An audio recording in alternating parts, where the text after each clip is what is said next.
Најави за денешните настани. Верниците и свештениците се простуваат со митрополитот Дебарско-Кичевски, владиката Тимотеј.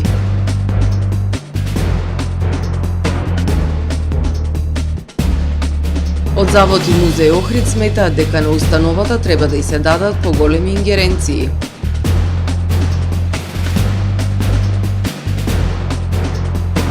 Исчистено дното на езерото пред Трапејца.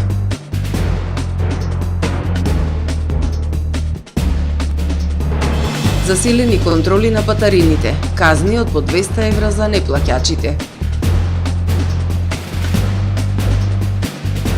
Парламентарното собрание на НАТО усвои резолуција за итна интеграција на Украина во Алијансата. За најавените содржини ќе ве информираме во дневникот кој започнува повременската прогноза. Останете со нас.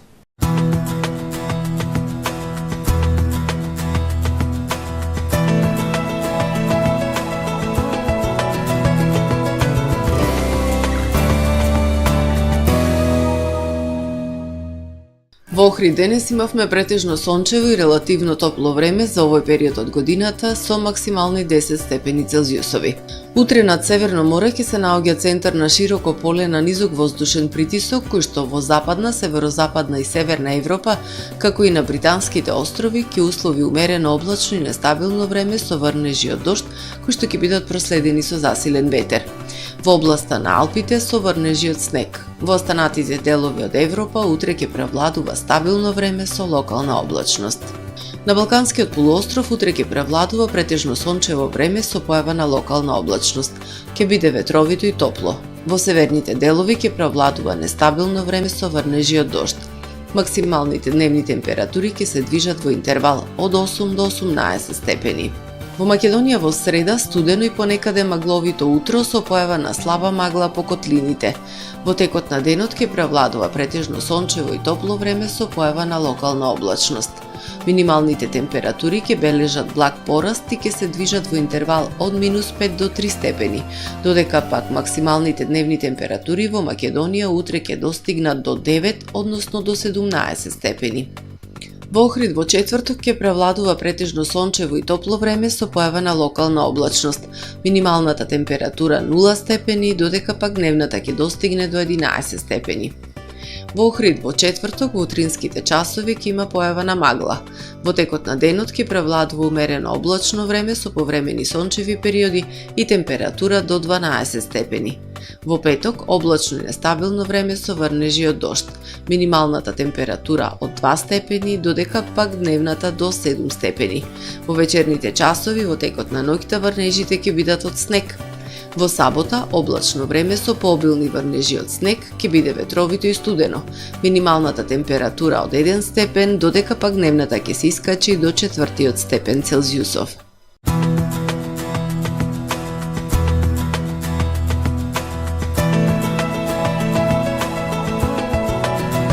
Гледавте Метео на ТВМ по соработка со Трпе Инвест.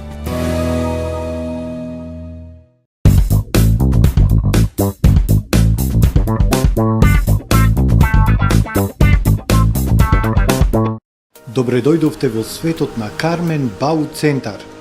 Во беспрекорно уреден продажен простор, купувањето во еден Бау Центар никогаш не било попријатно. Со гордост ви го представуваме нашиот шоурум Мараци со најголем избор на плочки од мараци и санитарија од светски познатите брендови Грое, Колпасан, Идеал Стандард, Рока, Унитас. На располагање ви е нашиот архитект кој ќе ви помогне во осмислување на вашиот проект. Располагаме со најбогатата палета на ламинат во државава. Одберете од 100 различни дизајни на Swiss Chrono.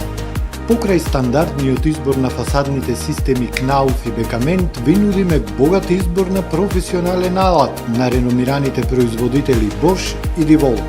Кармен Бау Центар на улица Железничка.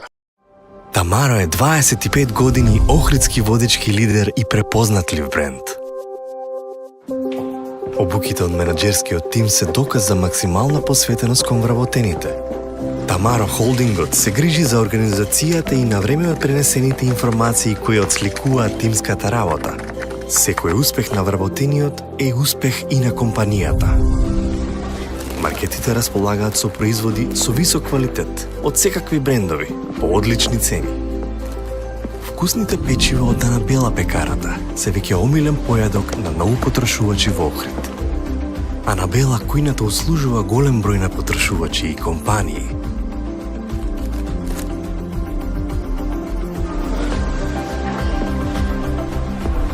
Рибарата е секогаш снабдена со најразлични видови на риба и морски плодови. А месарниците располагаат со свежо месо и месни производи во секое време. Уживајте во својот охридски домаќин. Тамаро, повеќе од маркет.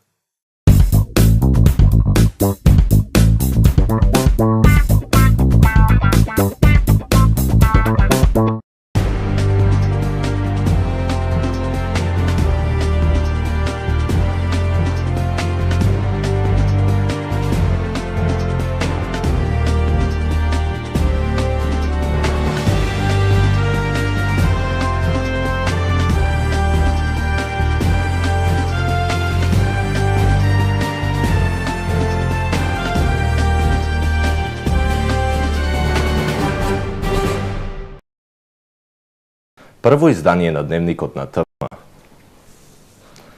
Верниците и свештениците се простуваат со митрополитот Дебарско-Кичевски владиката Тимотеј. Света архиерејска литургија од утрово има во манастирот на Плаошник во Охрид. Погребението ќе се изврши во четврток во манастирскиот комплекс на Плаошник, кога се очекува да присуствува целиот црковно-државен врв од земјава. Тажно бијат камбаните, свештениците, монасите и верниците во Дибарско-Кичевската епархија, сплотени во тагата и молитвите за упокоениот Дибарско-Кичевски митрополит владиката Тимотеј. Во Свети Климентовиот храм на Плаошник се служеше света архиерејска литургија, а посмртните останки беа изложени за проштално збогум со верниците. Свештениците велат животот и службата на Тимотеј беа светол пример за пожртвуваност и посветеност кон Црквата Божја. Македонската православна црква чувствува голема загуба, бидејќи тоа беше еден човек, миролюбив и особено допринесуваше за стабилноста и мирот во Светиот архиерејски синод. Епархијата ја водеше со голема посветеност, скоро 40 и повеќе години. Возобнови многу манастири. Во неговата епархија монаштвото е најбројно. Смртта на владиката Тимотеј представува огромна загуба за целата епархија, заради делото кое што на нас за сите години додека беше прослави 40 години јубилеј, додека беше се направија многу цркви и манастири, се возобновија, се направија и се приближи некако црквата во народот. Верниците со тага и солзи се простуваа со третиот поред митрополит на Дибарско-Кичевската епархија. Велат ке остане запаметен како голем градител, возобновувач на многу цркви и манастири и монаштвото, но и духовен татко со широко срце за своите чеда. Да ви кажам, беше искрен човек. Човек од кого можете све да слушнете и се убави работи и за црквата и се друго. Многу солиден. Ќе опаметам како добар раководител на нашава епархија, остави добри впечатоци за нас, верниците. И го молам Бога да продолжат и неговите наследници, нашите свештеници кои се на ова епархија, исто како и нашиот владика, добро да не водат. Тоа многу добар човек, стабилен и си ја гледа верата. И почитува многу. И затоа зов не сум од тука, почит да му дам. Тимотеј 43 години беше дел од МПЦ, а цели 29 години на чело на Дибарско-Кичевската епархија. Погребението ќе се случи во четврток во манастирскиот комплекс на Плаошник, кога се очекува да присуствува целиот црковно-државен врв од земјава. Во текот на изминатите децении во старото градско јадро на Охрид никнуваат објекти кои ја нарушуваат неговата автентичност и немаат ништо со староградската архитектура од 18 и 19 век. Граѓаните градат на своја рака, велат од завод и музеи, а од установата само ги регистрираат и ги пријавуваат таквите неправилности, со што завршува нивната надлежност.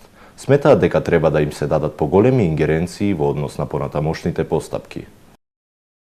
Во јули следната година УНЕСКО повторно ќе го разгледува статусот на Охридскиот регион како светско природно и културно наследство. Иако притисокот е повеќе на страна на заштита на Охридското езеро, агресивната урбанизација и трансформација на крајбрежјето, во извештаите од реактивните мисии нотирани се низ забелешки за состојбата со старото градско јадро како заштитено културно наследство.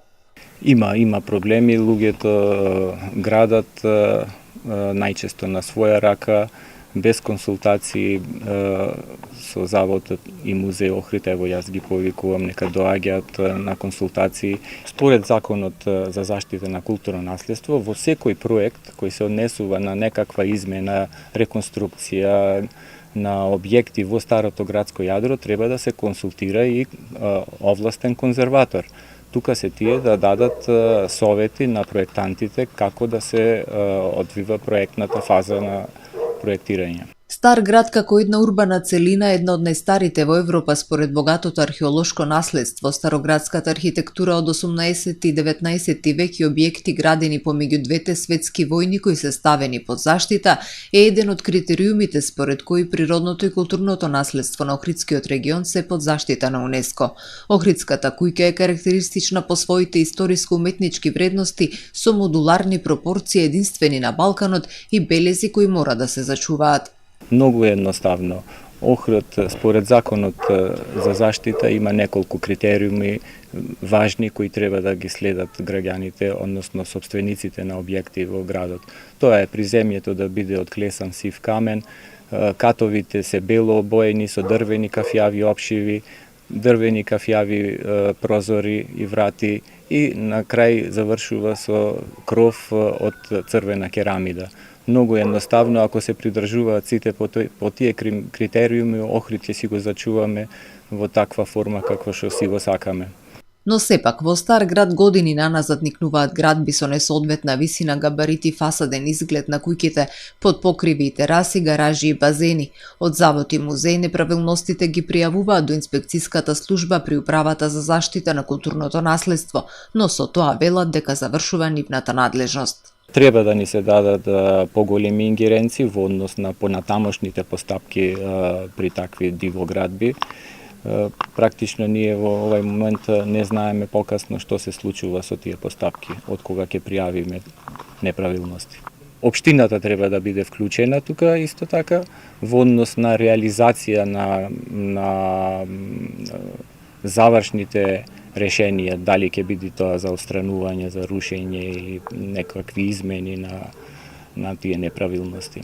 Покрај визурата на стар град посебен проблем е заштитата на она што се крие под слоевите земја и дали се што ќе дзирне на виделина како археолошки наод при искупување на темели се пријавува до надлежните.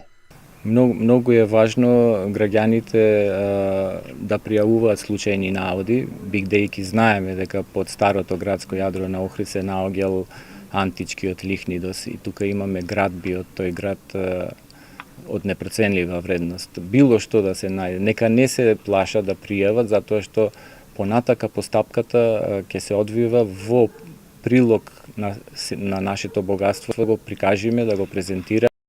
Првиот закон за прогласување на Охридското старо градско јадро за културно наследство од особено значење беше донесен во 2010 година, а во процедура во моментов се измени на истиот во насока на заострување на режимот на заштита во согласно со препораките на реактивните мониторинг мисии на УНЕСКО.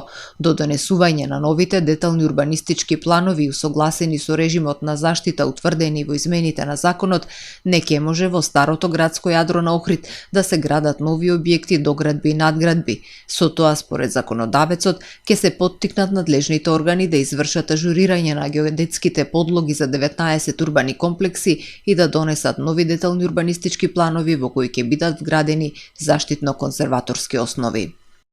Исчистено дното на езерото пред Трпејца. Согласно годишната програма на секторот за заштита на животната средина и управување со отпад за 2024 година, на 24 ноември се одржа акција за чистење на дното на Охридското езеро пред селото Трпејца.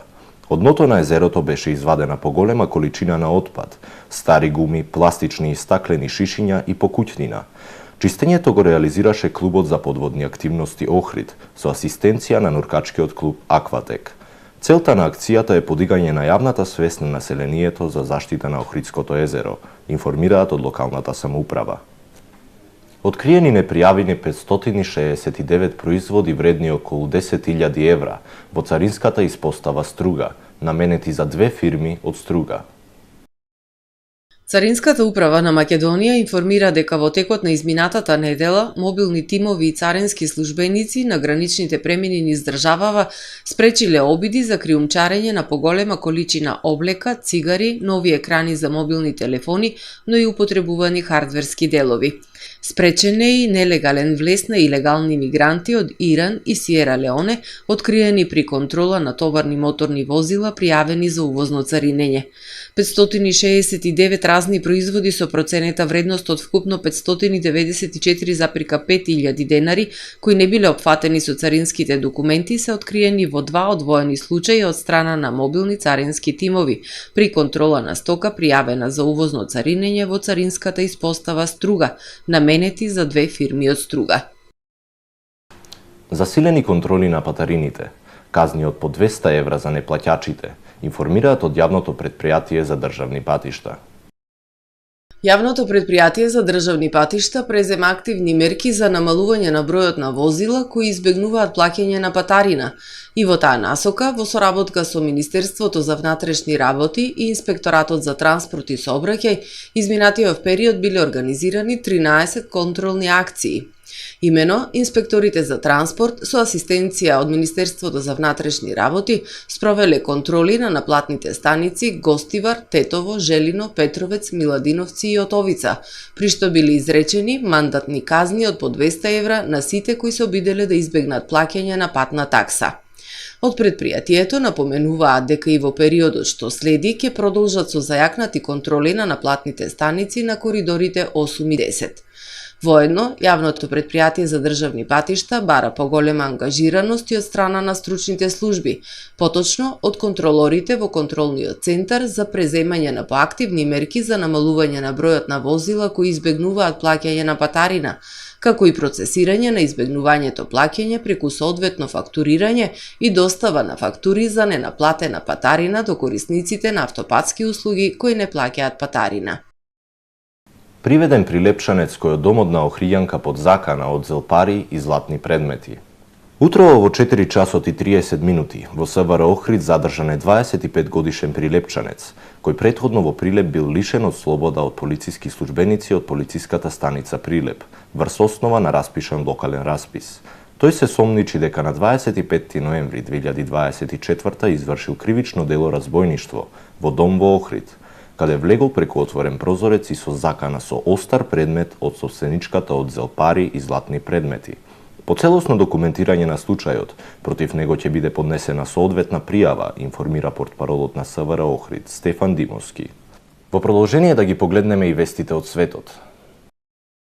Парламентарното собрание на НАТО усвои резолуција за итна интеграција на Украина во алијансата. Членките на Северноатлантската алијанса треба да ја забрзаат процедурата за Украина да стане полноправна членка на НАТО, што е можно поскоро, се наведува во резолуцијата усвоена на пленарна седница на парламентарното собрание.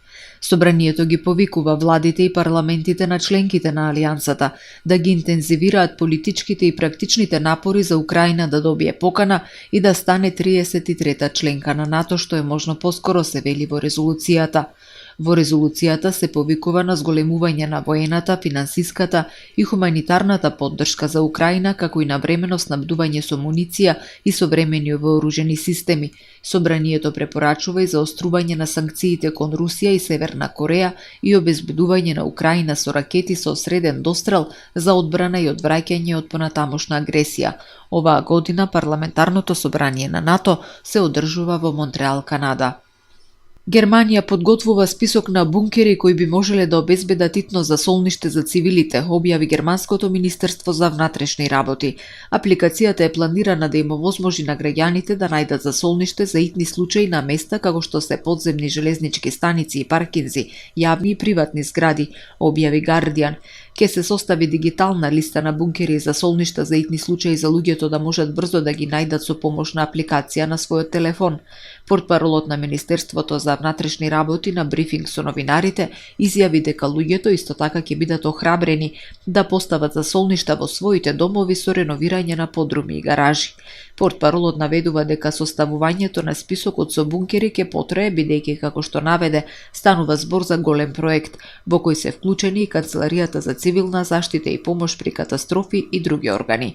Во Германија има 579 бункери, главно од Втората светска војна и од Студената војна, кои можат да засолнат 480.000 луѓе. Од почетокот на руската инвазија на Украина во февруари 2022 година постои зголемена загриженост дека Русија може да нападне некои земји членки на НАТО. Членовите на парламентот на Обединетото кралство треба да гласаат за закон за пушење тутун и електронски цигари кој на децата и младите ќе им ја даде потребната заштита за да избегнат доживотен затвор поради зависност, изјави министерот за здравство на Велика Британија Вест Тритинг. Тој предупреди дека бројот на деца кои пушат електронски цигари со расте со алармантна брзина и дека е неприфатливо вејповите да се таргетираат кон деца нудејќи им вкусови како гумено мече или виножито. Предлог законот спречува сите деца родени по 1 јануари 2009 година да пушат до возраста на која може да се купува тутун. Законот вклучува целосна забрана за рекламирање и спонзорство, вклучувајќи места кои ги гледаат деца и млади луѓе, како што се реклами во автобуси, кина и во продавници, согласувајќи ги со сегашните ограничувања за тутунот. Повеќе од 30 пилоти китови се спасени по заринкување на плажата Руакака во близина на Вангареј на северен Нов Зеланд, јавува BBC. Одделот за заштита на природата соопшти дека повеќето од китовите биле вратени во морето и испливале, но 3 возрастни китови и 1 млад умреле. Во текот на ноќта не е забележано повторно заринкување. Акцијата за спасување ја водеше локална маорска група Патахуаракеке, на која им се придружија властите и други граѓани. Заринканите китови се природен феномен кој се уште е необјаснета. Нов Зеланд има една од највисоките стапки на вакви настани во светот. Членовите на маорската група останаа на плажата во текот на ноќта за да се погрижат спасените китови повторно да не заринкаат. Го завршуваме првиот дневник на ТВМ. Ви благодарам за вниманието со кое не следевте. Имајте пријатен ден.